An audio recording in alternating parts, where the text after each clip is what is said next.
Hi everyone welcome back to my channel. आज blog रे मु शेयर करी मोर स्टडी रूटीन केमती मु मैनेज कर मोर होमवर्क स्टडी और motivation. So state on till the end and let's study together. तो चलतु स्टार्ट करवा आज ब्लॉग। तो फर्स्ट मु सका उठी सारे पर मोर नित्यकर्म सारी थी आसती रोषे करने। तो आज सका ब्रेकफास्ट सहित लंच मुझे जाक बन देती कहीं मत टाइम मिल न था बनवाई। घर सफासफी जहाँ भी बासन धोवा कपड़ा धोवा से सब करदे। देखो पूरा आज मेघुआ पाग रही तो ठंडा भी टिके लगुच। मुझे लंच करदे लंच करके आसली पाठ पढ़ाई। तो आसला बेले मोर टेबुल आ मोर जो पाठ पढ़ार जो जगह थिला तार अवस्था किसी एमती थिला। आ मो झील टिके पेन उपर एक्सपेरिमेंट करके आहरी ताकू खराब कर देथिला।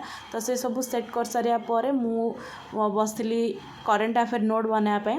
तो फाइनल रिजल्ट मोर एमती थिला टेबुल रो। तो करेन्ट अफेयर नोट बनवा पूर्वर मुझे डे रो माने दिन सारा मुझे जहाँ करी से लिखिदी।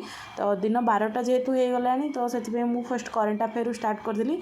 5टा करेन्ट अफेयर नोट मुझे बनैबी जेहेतु मो पाखे गोटे ही मोबाइल अच्छी तो रेकर्ड मुझे बन सारा पर मुझे देखदेवी।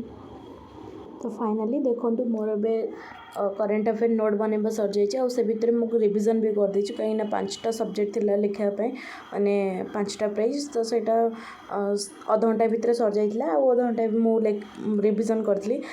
टिके ब्रेक नहीं कि मुझे खाई लेस कहीं काली मो हजबैंड डीमार्ट रू मोपाई यहाँ नहीं आसते माने मार्केट रे एत सब जिनस आउ कि मिल ना बस ये लेस पकेट गुड़ा नहीं आसते। तो से टाइम पास लेस खाई पॉलिट लिखापी बस पड़ी नोट बनवाई कहीं काली मु 2टा चैप्टर नहीं बट गोटे फिनिश होता आ गोटे हो ना झीर मेडिकल इमरजेंसी में मु मेडिकल पलैली। तो सहीटा मुझे ये पूरा करी एवं ब्लॉग एति देखा नेक्स्ट ब्लॉग रे। Thank you.